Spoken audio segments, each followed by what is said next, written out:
अभी इस पे शहजाद जवाब भी देना चाहेंगे, लेकिन हाँ, पर पहले नीरज के बाद नीरज, इलेक्शन कमीशन से खबर क्या है? हाँ नहीं शहजाद आपका रुख हो, उससे पहले एक बार ग्राउंड जीरो से हम एक बार जो माहौल है वो ले लेना चाहते हैं, उसके बाद आपको पूरा मौका दिया जाएगा। नीरज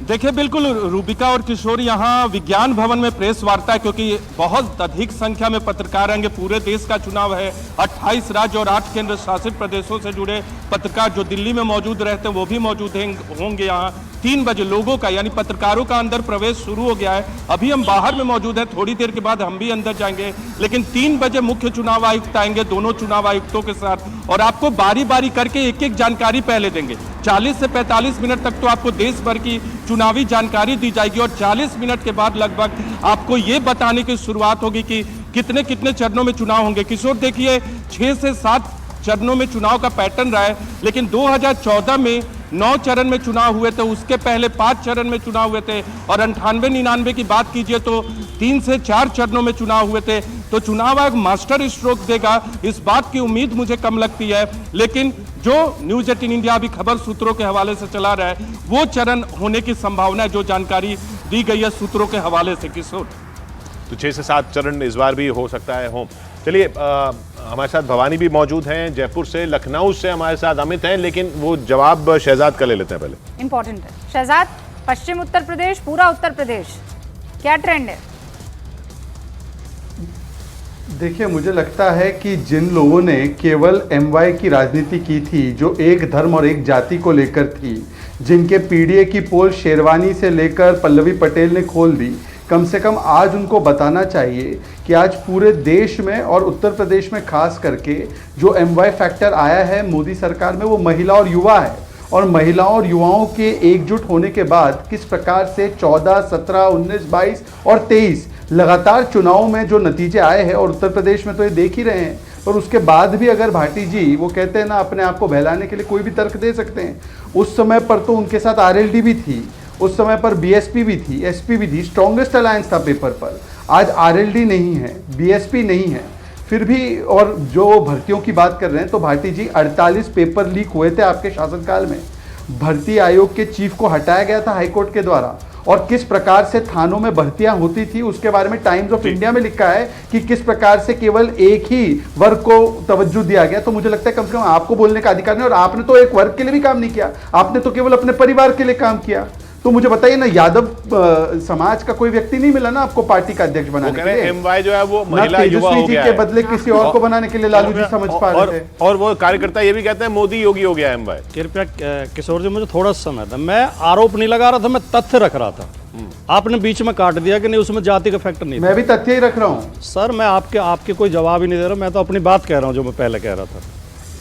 शिकायत ये मैं भी अपनी बात कह रहा हूँ ना भाटी जी, शिकायत ये थी, राष्ट्रीय पिछड़ा वर्ग आयोग में इसलिए गए थे कि पिछड़ों के साथ अन्याय हुआ, भेदभाव हुआ है। तो आप कह रहे हैं कि पिछड़ों के साथ अन्याय मुद्दा लेके समाजवादी पार्टी जा रही है। आपने जैसे शहजाद जी को पूरी बात कहने का मौका दिया, मुझे थोड़ा समय था, लेकिन कहने दें। भाटी जी, शुरुआत आपने की, नहीं वो बात ठीक है, जब हम तथ्य पे आते हैं तभी आप काट देते हो। आप विक्टिम कार्ड खेलेंगे, गलत हो जाएगा। हम विक्टिम कार्ड नहीं खेल रहे, आप हमें बोलना नहीं दे रहे। विक्टिम कार्ड नहीं खेल रहे हम, बोलिए ना। हम ये कह रहे हैं हमारी बात सुन ली जाए, कम समय दो लेकिन पूरी सुन ली जाए। शिकायत लेके पिछड़ा वर्ग आयोग में इसलिए गए थे कि पिछड़ा वर्ग के साथ अन्याय हुआ था। जब शिकायत की छात्रों ने कि हमारे साथ कुछ धोखाधड़ी हुई है, हमारी कॉपी दिखाई जाए, तो सरकार ने नियम बना दिया 5,000 रुपये जमा करने पड़ेंगे तब कॉपी दिखाई जाएगी। गरीब लोग नहीं दे सकते, फिर भी बहुत लोगों ने, कई दर्जन बच्चों ने 5,000 रुपये जमा किए। किशोर जी, कॉपियों में क्या मिला? कुछ कैंडिडेट के नंबर काट के कम किए गए थे, वो सारे ओबीसी थे। नहीं, आप कुछ के बढ़ाए गए थे, मेरी बात रखी नहीं है, वही बात आप दोबारा रख रहे हैं। मेरा कुछ के बढ़ाए गए थे, वो सारे जनरल कास्ट थे। तो ये जाति भेदभाव है या नहीं है? एक भी जनरल कास्ट के कम नहीं किए गए थे, एक भी पिछड़े के बढ़ाई नहीं गए। चलिए, और हाईकोर्ट का आदेश स्पष्ट है, मैं ये कह रहा हूं, हाईकोर्ट का आदेश स्पष्ट है कि 6,800 ओबीसी को और नियुक्ति दी जाए। अच्छा चलिए, इस पॉइंट पे लौटेंगे, लेकिन जाति के आधार पर अन्याय था। वहाँ प्रेस कॉन्फ्रेंस होने वाली है जहाँ पे वहाँ विक्रांत मौजूद हैं, उनके पास भी चले थे विक्रांत। तारीखों की बात, इससे बड़ा वाहियात झूठ हो नहीं सकता, ये महा वाहियात झूठ है। कभी भी एग्जामिनेशन में इस प्रकार की जाति, मैं वो लौट रहे हैं अच्छा सुनिए, और हाईकोर्ट का आदेश है, राजकुमार हाईकोर्ट जी, का हवाई अड्डा शांति मुद्दों नहीं, पिछड़ा वर्ग आयोग पहले नहीं बनाया जाता है। विक्रांत का जो रुख मोदी जी ने करते। बनाया सर है। विक्रांत कुछ बता रहे हैं, मेरे एक मिनट, एक मिनट। मेरे सहयोगी विक्रांत कुछ बता रहे हैं, जरा उनका रुख कर लेते हैं। विक्रांत, यहाँ तो इसी तरह मुद्दों की गर्मी छाई रहने वाली है, लेकिन आज पूरा देश तारीखों के बारे में इंतजार कर रहा है, जानना चाहता है।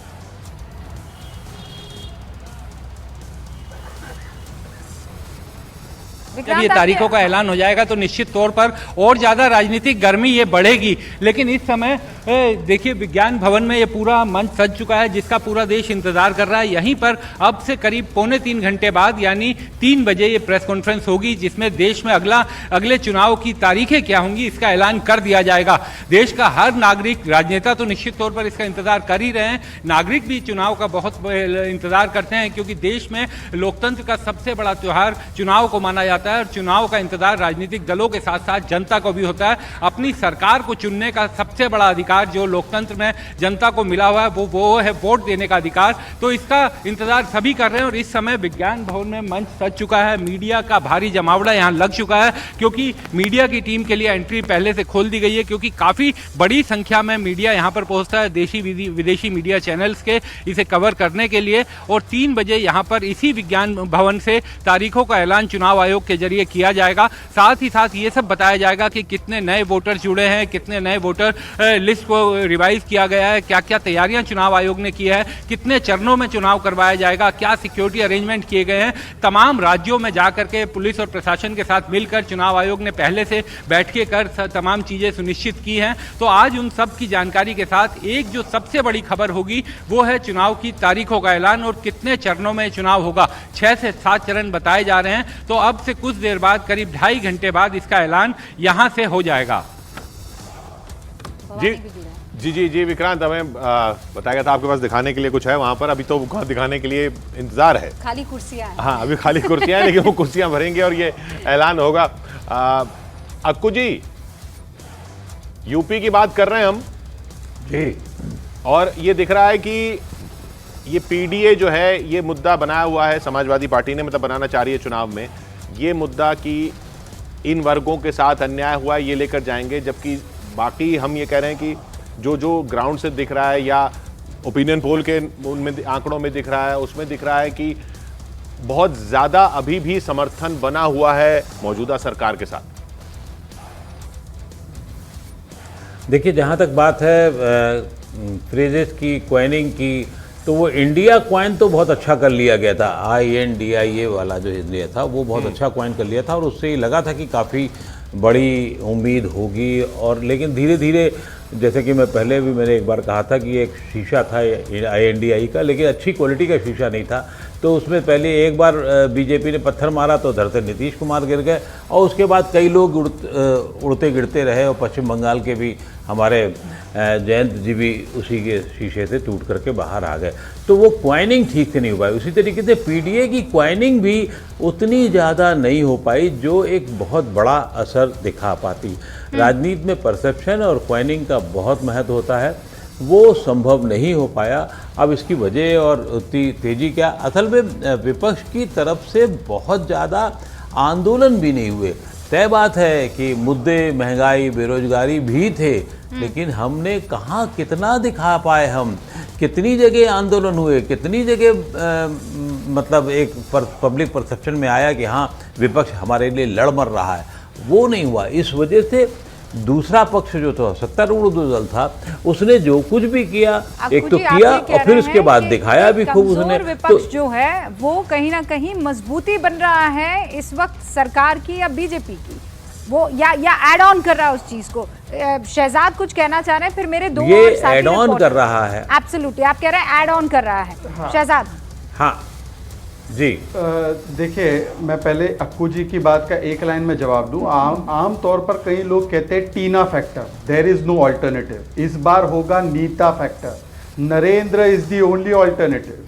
तो ये टीना से नीता, अब मैं पर्सनल कमेंट नहीं कर रहा हूँ, आप ये मत समझिए कि किसी की फैमिली के बारे में बोल रहा हूँ। टीना टू नीता